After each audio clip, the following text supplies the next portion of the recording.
I never thought love could feel like a trap. I met her at a gala, a sparkling, extravagant affair where champagne flowed like water and the city's elite laughed at their own cleverness. She smiled at me like I was the only person in the room. Charming, elegant, funny, everything a man could dream of, and I fell for her instantly. We dated. We traveled. She laughed at my jokes, leaned on my shoulder during quiet moments, whispered that she loved me in ways that made my chest ache. Friends told me I was lucky. I told myself I was in love. It wasn't until our wedding day, my wallet lined with cash, my accounts prepared for the future I thought we would share, that the first flicker of doubt appeared. Subtle at first. A comment about keeping appearances, a question about my bonuses, an unusual interest in my investments. I brushed it off. Love blinds you, but truths have a way of breaking through even the thickest illusions. I noticed the way she studied my bank statements before smiling at me over dinner. The way her eyes lingered on my credit card limit more than on my face. The way she casually mentioned friends who loved financial security, as if testing me, daring me to notice. And then it hit me sharp and cold. I wasn't just a husband. I was a provider, a walking ATM, a means to an end, and she knew it. I could confront her, I could beg, I could let her have everything and destroy myself quietly. Or I could wait, watch, plan, because revenge isn't about anger, it's about timing, precision, and letting someone who underestimated you realize exactly who they've been playing with. And when she finally understood, it wouldn't be pretty. When I first met Claire, I thought I had finally found the woman I had been searching for my entire life. She wasn't just beautiful. She radiated an energy, an effortless charm that drew people in without even trying. At first, I was intimidated, even a little skeptical. I had always been practical, logical, cautious. She was everything I wasn't, spontaneous, magnetic, fearless. We met at a friend's birthday party. I remember her laughing across the room, the kind of laugh that makes people stop and listen. Our eyes met, and I felt a jolt I had never felt before. I introduced myself, and she smiled, that effortless, knowing smile that made me feel like I'd just been let in on a secret only she knew. Conversation flowed easily. I listened more than I spoke, and she talked about her dreams, her travels, her ambitions. I was captivated. Over the next few months, we dated intensely. Dinner dates, late-night drives, whispered secrets. She told me she loved the way I grounded her, that my calm nature balanced her chaos. I told her she was inspiring, that she made me feel alive in ways I had never imagined. Friends remarked on how perfect we looked together. I believed them, I believed in us. She moved in after 6 months. Our apartment was modest, but I didn't care. She brought color, energy, life. I handled the bills, the planning, the logistics. I thought we were partners, a team. At first, everything seemed ideal. She laughed at my jokes, encouraged my career, praised my successes. I thought I had finally found my equal. Then the cracks began to appear, subtle at first. "You're lucky you have me," she'd say casually, almost joking. "Not everyone would stick around for someone like you." I laughed it off, thinking she was teasing. Then came the comparisons. Colleagues, ex-boyfriends, men she admired online. "Look at him," she'd say, "confident, ambitious, not like you." I convinced myself it was just her insecurity. Love, I told myself, required patience. I needed to be understanding. But slowly, those little remarks became daily jabs, designed to undermine rather than amuse. At first, I thought it was playful. Then I realized it was deliberate. I noticed the way she controlled conversations. She interrupted me mid-sentence, finished my thoughts for me, laughed at my ideas in front of others. I started questioning myself. Was I really that boring, that inadequate, that invisible? Piece by piece, my confidence crumbled, and she knew it. The first real red flag came during a business dinner with my colleagues. I was telling a story about a project I'd led, and she leaned over and whispered, loud enough for a few people to hear, "You talk too much. You'd never survive without me correcting you." Laughter followed, but I felt my face burn. I excused myself to the restroom and stared at the mirror, realizing for the first time that love wasn't supposed to feel like this. Still, I stayed. I told myself she loved me, that we had shared something real, something deep. For a while, it was enough to ignore the nagging sense that her affection always came with a price.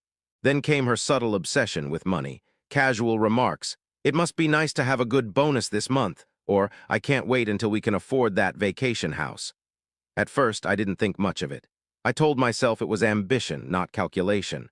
But somewhere deep down, patterns emerged. How she only seemed interested in plans that increased our lifestyle.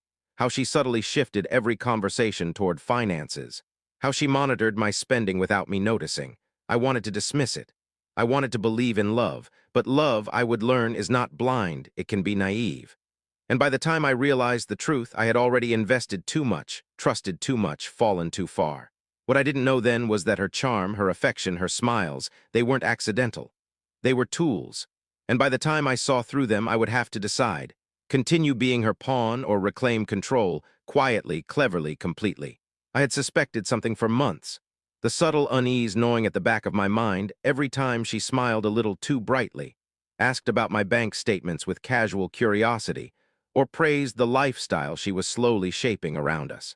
But I didn't want to believe it. I told myself I was imagining things. That paranoia was dangerous in a marriage. It all came crashing down one ordinary Thursday evening. I had stayed late at the office to finish a presentation. I walked in, exhausted, expecting the usual greeting, a kiss, a smile, a casual "How was your day?"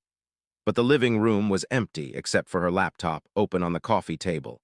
Notifications flashed across the screen. Curious and nervous, I leaned closer. Emails, multiple threads, financial documents, bank statements I had never authorized her to see, and then I saw it. Her name attached to a high-end investment account, a series of extravagant purchases and transfers I had not approved. Heart pounding, I scrolled. And then, the clincher, a string of messages with a man named Victor. He wasn't a coworker, not a family friend. He was her accomplice, her confidant in what I could now only describe as a calculated plan. "She's worth more than him," one message read. "Don't worry, everything will be in your hands soon," another replied. I froze. Every late-night shopping spree, every mysterious withdrawal, every subtle complaint about how much I wasted on trivial things. It wasn't carelessness. It was strategy. And then the texts turned personal, chillingly so. "You have to keep him blind," Victor wrote. "Of course, he trusts me completely," she replied. The betrayal hit like a freight train. It wasn't emotional cheating. It wasn't infidelity. It was manipulation. She had married me for access. My accounts, my assets, my stability. Every affection, every intimate moment, every smile. It had been a performance carefully crafted to maintain control. I sank into the couch, shaking. My mind raced, trying to reconcile years of shared life, shared trust, laughter, and tears. Every compliment she gave me, every promise she whispered, all transactional, everything a calculation. And yet she had been subtle, so subtle that even now, a part of me doubted myself. Could a person really deceive someone they claimed to love for years without leaving a single concrete clue? But the evidence was right there, glaring at me, undeniable. I didn't confront her that night. I didn't yell. I didn't storm out. I needed clarity. I needed a plan. I realized something terrifying. She had underestimated me. She assumed her wealth and charm gave her power over me indefinitely. She assumed my trust made me weak. But she had overlooked something. I had time, observation, and patience on my side.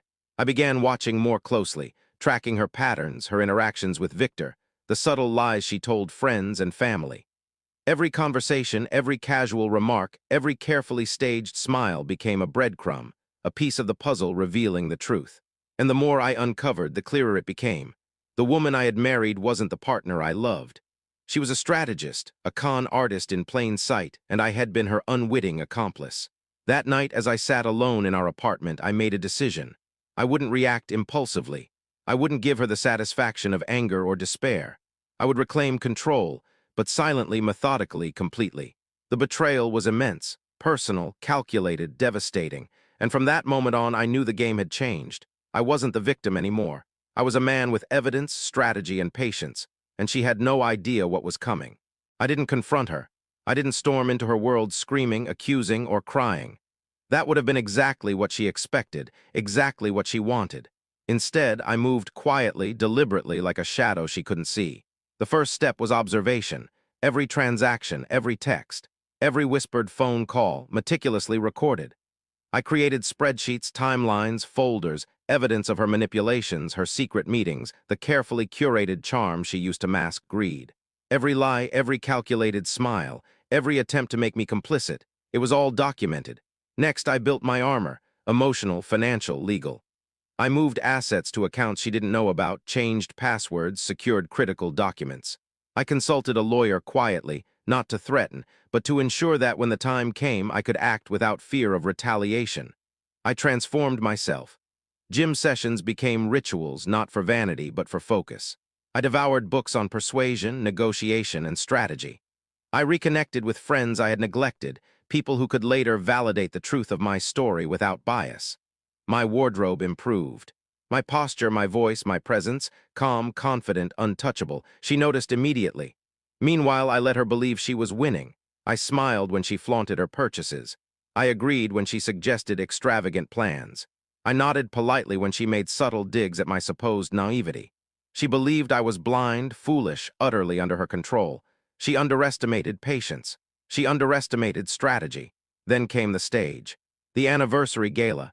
She loved these events, these public displays of perfection, because they reinforced her illusion of dominance. I promised her it would be a night to celebrate us, a romantic showcase of success, love, and admiration. She poured her energy into it, relishing the attention she expected, completely unaware that she was stepping into my arena. Behind the scenes, I compiled the evidence. Photos of secret trips, screenshots of messages, financial manipulations, testimonies from friends who had noticed her subtle control tactics. I didn't sensationalize. I didn't editorialize. I let the facts speak. Clean, cold, undeniable. I rehearsed my delivery like a surgeon preparing for an operation, calm, precise, unflinching. The goal wasn't rage or humiliation for pleasure. It was truth, her truth, my truth. The story hidden beneath her charm, her laughter, her carefully curated image. In the weeks leading up to the event, I planted seeds of doubt, subtle hints in her world, whispers in Victor's. Anonymous messages, questions she could not answer, discrepancies she couldn't explain. Paranoia crept in where once there had been confidence. She laughed it off with her friends, but I saw the cracks forming. By the night of the gala, I had built a stage she could not control, a spotlight she could not manipulate, and an audience that would witness her as she truly was. Not the glamorous, cunning wife who had married for wealth, but the woman who had misjudged the man sitting quietly in her shadow. And I knew, deep in my bones, that the moment the truth was revealed, she would understand something terrifying. The power she had wielded for years was an illusion. The game wasn't about revenge. It was about reclaiming control, exposing deception, making her understand that no one, not even the person she thought was her puppet, could be underestimated. And I was ready. The night of the gala arrived. Everything looked perfect, at least on the surface. Golden chandeliers reflected in crystal glasses. Soft music hummed through the hall. Colleagues, friends, family, everyone mingled, laughing, congratulating what they believed was a flawless couple. Sarah glowed in a sleek red gown, confidence radiating like she owned the room. She thrived on attention, on admiration, on the illusion of invincibility. She had no idea she was stepping into the arena I had built for her. I approached the microphone, smiling politely. A few whispers rippled through the crowd, expecting a romantic toast. "My wife and I have shared many adventures over the years," I began, voice calm, each word deliberate. "Tonight, I want to share a story about trust, honesty, and ambition, things we value even if we forget them in the moment." The screen flickered to life. At first, it was harmless, photos from our early days together. College trips, birthdays, small celebrations. People smiled. Sarah leaned close, whispering, "See, everyone loves us." Then the narrative shifted. The first clip was a recording from last year, Sarah laughing with friends while mocking me. "He's hopeless," she said. "I don't know why I even bother." The laughter of friends punctuated every word. The room grew quiet. Sarah's hand tightened around mine. Next came screenshots. Messages between her and Victor, a coworker she had been seeing behind my back. Flirtatious texts, secret plans, jokes about my ignorance. Gasps spread across the room. Friends shifted uncomfortably. Family exchanged bewildered glances. I didn't raise my voice. I didn't shout. I let the clips play, one after another. A slow, relentless revelation of a truth long ignored. Audio recordings followed. Her subtle insults, the quiet put-downs, the manipulations I had documented over months. The timeline revealed financial schemes she had tried to hide, secret meetings, moments meant to make me look incompetent. Sarah's posture shifted, her armor of confidence faltered, her smile, once perfect, cracked. Her eyes darted to the audience. I stepped forward, calm, measured. "For years, I believed I was the problem," I said softly. "I thought I deserved the jokes, the insults, the secrecy. Tonight, I realized something. Silence is not consent. Love should never come with humiliation or manipulation." Whispers spread. Faces turned pale. Some guests looked away, unable to watch the unraveling. Sarah's color drained. Her lips quivered, but she said nothing. The final montage rolled, a narrated compilation of patterns, manipulations, betrayals, and facts. No commentary. No dramatization, only truth. The last slide appeared in bold letters. Respect is not optional, trust is earned, deception has consequences. Silence swallowed the room. Sarah's hand fell from mine. She tried to speak to defend herself, but no words came. For the first time, she was powerless, not because of my anger, not because of public judgment, but because reality, unfiltered and undeniable, had caught up with her. I turned to the audience, voice soft but unwavering. I am not here to destroy her, I said. I am here to share the truth. Pretending everything is perfect is the most dangerous lie of all. And when lies are believed long enough, they become the chains that hold us captive. I stepped off the stage. Murmurs swelled. Some guests left quietly. Others confronted Sarah with questions she could no longer answer. Her perfect image, the charming, capable wife, the confident partner, was gone. Later, in the quiet parking lot, she confronted me. Tears streaked her cheeks. "You planned this to ruin me," she whispered. "No," I said calmly. "I did this so I could stop feeling ruined." She stared at me, finally seeing me, not as someone she could control, but as someone who had reclaimed his power. I got into my car and drove away. For the first time in years, I was free. Not from her, not from the lies, but from the silence that had kept me small. And in that freedom, the echo of truth rang louder than any insult she had ever thrown at me. The days after the gala felt surreal. The story spread faster than I ever imagined. Friends called, family messaged. Colleagues whispered in hallways. Some praised me for standing up to deceit. Others condemned me, saying public humiliation was cruelty, not justice. I told myself I didn't care, and for the first time in years, maybe I meant it. Sarah moved out quietly within the week. No fights, no dramatic exits. Just a hollow absence where her confidence and control used to live. The woman who had dominated every room now avoided mirrors, conversations, everyone. I thought that would be the end. I thought my revenge would bring closure. I was wrong. One evening, I returned home to find an envelope on the table. My name, written in Sarah's precise handwriting. No note, just the envelope. Inside were folders, medical documents, therapy notes, psychological evaluations. My hands trembled as I read. Sarah had been struggling long before I met her. Diagnosed with severe narcissistic personality disorder, compounded by childhood trauma and emotional neglect. Her therapy notes described a life where manipulation and humiliation were survival mechanisms. Her cruelty was not random. It was armor, a defense pattern built over decades. One line from her therapist pierced me deeper than any betrayal ever could. She fears intimacy. When she feels loved, she sabotages relationships to regain control. Humiliation was her shield, not her weapon. At the bottom of the folder, a letter. "I knew you'd discover this eventually. I didn't give it to you because I didn't want pity to replace your anger. I deserved your anger. I didn't deserve your silence. Your actions at the party destroyed the illusion I had built, but they forced me to see myself. I saw my toxicity. I realized that pain doesn't excuse cruelty and control doesn't equal love." My chest tightened. My revenge had been meticulously calculated, but it had been aimed at a misunderstanding.